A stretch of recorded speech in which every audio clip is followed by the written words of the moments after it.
Percy and Toby were still asleep, Thomas suddenly remembered.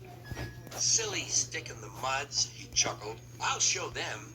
Driver said I could manage without him. I'll just go out and then I'll stop and whoosh. That'll make them jump.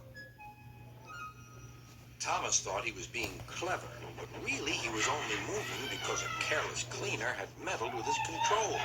He soon found his mistake. He tried to whoosh, but he couldn't. He tried to stop, but he couldn't. He just kept rolling along. He didn't dare look at what was coming next. There was the station master's house. The station master was about to have breakfast. Horrors, cried Tom.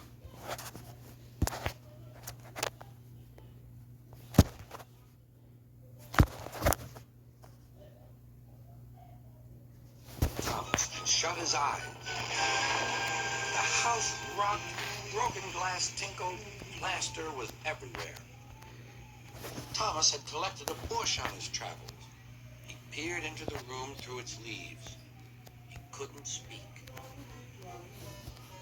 The station master was furious. His wife picked up her plate. You miserable engine, she scolded. Just look what you've done to our breakfast. Now I shall have to cook some more. She banged the door.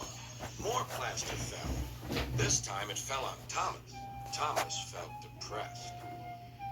Workmen propped up the house with strong poles and laid rails through the garden. Then, the Scottish twin engines Donald and Douglas arrived.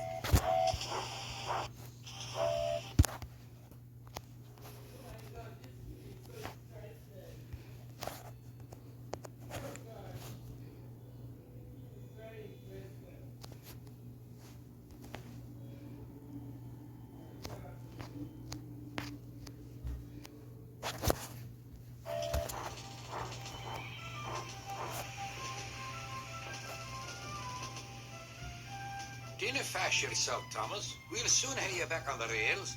They laughed.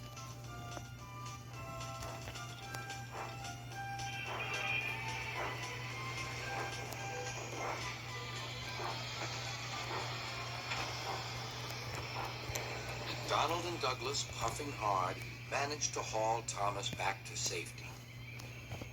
Bits of fencing, the bush, and a broken window frame festooned his front, which was badly twisted. The twins laughed and left him. Thomas was in disgrace. There was worse to come. You're in a lot of trouble, Thomas.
There was worse to come. You're in a lot of trouble, Thomas. I know, sir. I'm sorry, sir. Thomas's voice was muffled behind his bush.